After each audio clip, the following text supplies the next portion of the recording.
Good morning दोस्तों, आप सभी का बहुत सारा वेलकम है एक बार फिर से मेरी यूट्यूब चैनल में। लास्ट वीडियो में यानी कल वाले वीडियो में मैंने जैसा कि बता दिया था आप लोग को कि आज हम लोग जो डिफरेंसेस पढ़ने वाले हैं, यानी कि नेक्स्ट वीडियो में हम जो पढ़ने वाले हैं वो अपकृत्य और संविदा भंग का होगा, यानी टॉर्ट और ब्रीच ऑफ कॉन्ट्रैक्ट में क्या डिफरेंस है। तो एक एक करके हम डिफरेंस देखते हैं। सबसे पहला डिफरेंस है कि टॉर्ट के मामले में यानी अपकृत्य के मामले में अधिकार और कर्तव्य कानून तय करता है। हमें किसी के साथ अपकृत्य नहीं करना है, ये तो पहली बात है ही, लेकिन हमें अपना जीवन कैसे बिताना है और हमें कैसे रहना है ताकि दूसरे को मेरी वजह से परेशानी नहीं हो, ये भी कानून के द्वारा ही तय किया जाता है कि आपको कैसे रहना है ताकि दूसरे भी आपसे परेशान ना हो, खुश रह पाए। दूसरा कि संविदा भंग के मामले में अधिकार और कर्तव्य जो है ये पक्षकार ही तय करते हैं। अगर आपने कॉन्ट्रैक्ट पहली बार पढ़ा है या आप कॉन्ट्रैक्ट अभी तक नहीं पढ़े हैं, आप अभी आपने एडमिशन नहीं लिया है, तो ये मैं आप लोगों को बताना चाहूंगी कि जब दो व्यक्ति आपस में यानी दो पार्टी मिल करके जो आपस में कॉन्ट्रैक्ट करते हैं तो उनके एक दूसरे के प्रति क्या अधिकार होंगे, उनके क्या कर्तव्य होंगे, वो लोग कॉन्ट्रैक्ट के टाइम पर ही डिसाइड करते हैं।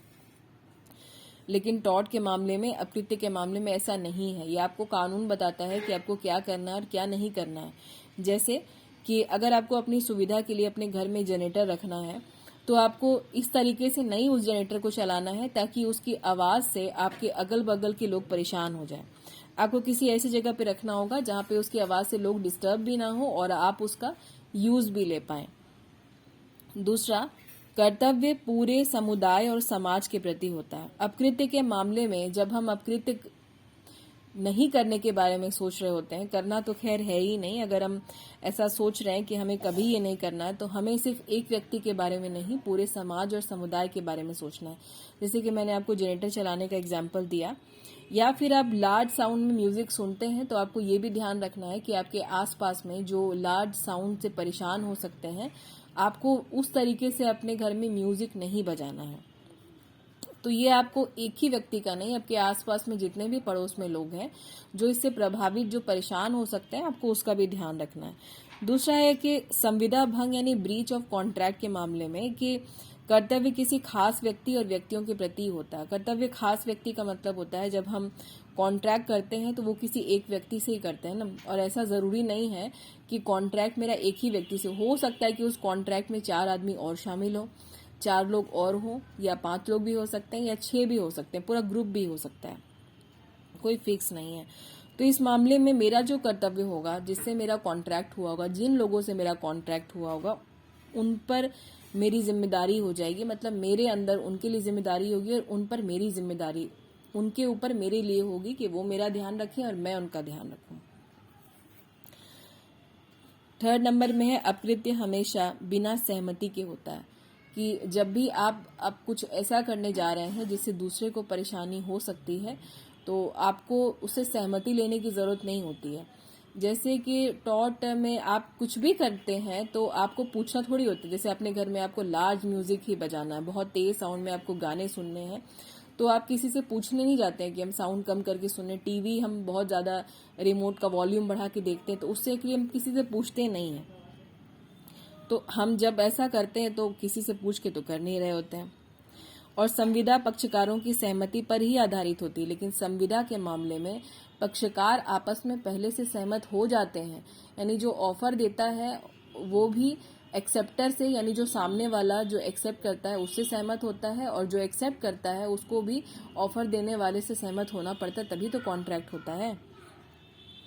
इसके बाद जो 4 नंबर में आपको दिख रहा है सर्वबंदी अधिकार और व्यक्तिबंदी अधिकार, ये इसका सबसे इम्पोर्टेंट पॉइंट है डॉट का, कि आपको राइट इन रेम और राइट इन पर्सोनम पता होना चाहिए।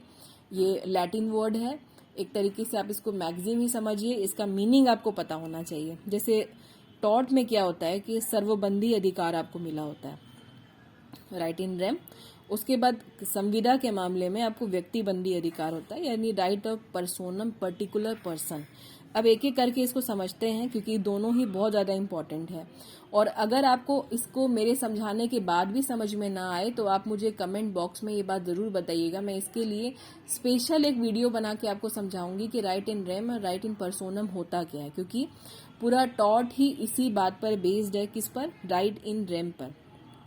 तो एक एक करके समझते हैं कि पहले राइट इन रेम क्या होता है, पहले हम अपनी भाषा में समझते हैं। सर्वबंदी अधिकार यानी right available against the world at large, यानी आपको पूरे समाज, पूरे समुदाय, पूरे विश्व के प्रति आपको ये अधिकार है, यानी दुनिया में कोई भी व्यक्ति आपके साथ में टॉर्ट नहीं कर सकता। जैसे कि हम एक व्यक्ति का एग्जाम्पल लेते हैं कि ए नाम का एक व्यक्ति है, उसके पास एक प्रॉपर्टी है, तो उसको राइट है कि वो उस प्रॉपर्टी का पीसफुल इंजॉयमेंट करे, उसमें कोई उसको बाधा नहीं पहुंचा सकता, उसके घर में कोई जबरदस्ती घुस नहीं सकता, और जो भी उसके घर में अपने शांति से रहने वाले जो भी उसकी दिनचर्या हैं उसमें कोई उसको भंग नहीं कर सकता। क्योंकि मेरे हिसाब से आज के टाइम पे, आज के ही नहीं मतलब हमेशा से, दिमागी सुकून सबसे बड़ा सुकून है। अगर आपके पास दिमागी सुकून नहीं है, आप परेशान हो रहे हैं किसी दूसरे की वजह से, तो मतलब समझ लीजिए कि वो एक तरीके से टॉर्ट ही है। तो अगर आपको कोई आपकी प्रॉपर्टी में पीसफुल इंजॉय ही ना करने दे, आपको परेशानी पैदा करे, तो ये आपको उस व्यक्ति के प्रति जो है ये अधिकार अवेलेबल होता है, राइट होता है कि आप उसको मना करें इस चीज के लिए। तो ये हो गया राइट इन रेम। कोई भी आपको परेशान नहीं कर सकता, आपके आस पड़ोस तो नहीं, बिल्कुल ही नहीं आते हैं इसमें, लेकिन पूरी दुनिया में कोई भी ऐसा व्यक्ति आपकी संपत्ति पर पीसफुल इंजॉयमेंट करने से आपको रोक नहीं सकता। तो यही होता है राइट इन रेम। अब आता है राइट इन पर्सोनम, यानी right available only against an individual, यानी सिर्फ आपको एक पर्टिकुलर पर्सन या कुछ पर्टिकुलर पर्सन्स के लिए ये राइट होते हैं। मतलब जैसे आप जिस भी व्यक्ति से कॉन्ट्रैक्ट करते हैं उसमें कुछ ग्रुप भी हो सकते हैं ना, तो उसके प्रति भी ये राइट आपको मिले होते हैं। यानी जब आपकी संविदा कोई तोड़ रहा होता है, कोई कॉन्ट्रैक्ट तोड़ रहा होता है, तो आप जो आपका कॉन्ट्रैक्ट बिना पूरा किए ही तोड़ रहा है, ये अधिकार आपको उसके लिए ही मिलेंगे ना कि आप उस पर क्लेम कर सकते हैं, हर्जाना मांग सकते हैं कि उसने जो तोड़ा है कॉन्ट्रैक्ट, उसकी वजह से मुझे जो नुकसान हुआ है उसकी भरपाई तो उन्हीं लोगों को करनी पड़ेगी जिन लोगों ने कॉन्ट्रैक्ट तोड़ा। तो ये पर्टिकुलर पर्सन और पर्टिकुलर पर्सन्स, तो याद रखिएगा आप लोग, राइट इन रेम का मतलब होता है कि right against the whole at large, मतलब बोला जाए कि सर्वबंदी सबके लिए, right available against the world at large. और ये आपको राइट इन पर्सोनम में याद रखना है कि right available only against an individual. तो ये सिर्फ उसी के लिए आपको होता है। जैसे मान लेते हैं, इसका एग्जाम्पल भी पर्सोनम का लेते हैं कि आपने प्रॉपर्टी जैसे किसी को आपने लीज पर दी, यानी ए नाम के व्यक्ति ने अपनी बी नाम के व्यक्ति को अपनी प्रॉपर्टी लीज पर दी। लीज पर देने के बाद उससे जो रेंट वसूल करने का जो राइट है वो सिर्फ बी से ही होगा ना, क्योंकि आपने कॉन्ट्रैक्ट करके अपनी प्रॉपर्टी लीज पर सिर्फ बी को ही दी थी, तो किराया भी आप बी से ही मांग सकते हैं। उसके बाद C D E F G H, उनका जिनका कोई संबंध नहीं है, उससे आप किराया नहीं मांग सकते। तो मुझे लगता है कि राइट इन पर्सोनम और राइट इन रेम आपको अच्छे से समझ में आया होगा। अगर नहीं भी आया है इसके बावजूद भी, तो आप कमेंट में करके मुझे ज़रूर बताइएगा, कमेंट में लिख करके, ताकि मैं इसके लिए एक अलग सेपरेट वीडियो आपके लिए बना पाऊँ। इसके बाद है कि टॉर्ट में आपको अनलिक्विडेटेड डैमेज मिलता है, रेस्टिट्यूशन ऑफ प्रॉपर्टी का राइट मिलता है, और इंजंक्शन। ये 3 तरह की रेमेडी आपको टॉर्ट में प्रोवाइड की गई है। इसके लिए भी मैंने एक सेपरेट वीडियो बना रखा है, अगर आपने अभी तक नहीं देखा है तो आप जाके टॉर्ट के बाकी की वीडियो देखें, आपको मिल जाएगा। और यहाँ पर लिक्विडेटेड डैमेज मिलता है कॉन्ट्रैक्ट में, मैंने ये बताया है पहले भी, और नहीं आप सुने हैं तो अभी सुन लीजिए कि आपके हर्जाने पहले से पार्टी डिसाइड करके रखती है कि भाई इसकी वजह से अगर कुछ होता है या उसकी वजह से कुछ होता है तो उसको इतना देना पड़ेगा, उसको उतना देना पड़ेगा। अब यहाँ पर टॉर्ट जो है इंडिया में कोडिफाइड नहीं है, इसको अभी तक संहिताबद्ध नहीं किया गया है। ये सिर्फ अभी तक कुछ कुछ अलग अलग एक्ट्स में ही आपको देखने के लिए मिलेगी। वो एक्ट्स का नाम भी मैंने आपको प्रीवियस वीडियो में बताया है, अभी मैं उस पर चर्चा नहीं करूंगी, वीडियो लंबा हो जाएगा। लेकिन कॉन्ट्रैक्ट एक्ट एक कोडिफाइड लॉ है, हम इसे पढ़ते हैं, जुडिशियल सर्विस में भी हम पढ़ते हैं, एपीओ के एग्जाम के लिए भी पढ़ते हैं, और कोर्ट में भी इसका काम हमेशा चलता ही रहता है। और आए दिन दिनचर्या में हम जब कॉन्ट्रैक्ट करते हैं तो इसका इस्तेमाल करते हैं। तो यही था अपकृत्य और संविदा भंग के बीच में क्या फ़र्क है। मुझे लगता है कि आपको समझ में आया होगा। और आज का वीडियो अगर आपको वाकई में पसंद आया है तो लाइक ज़रूर कर दीजिएगा, लाइक करने में कंजूसी नहीं कीजिएगा।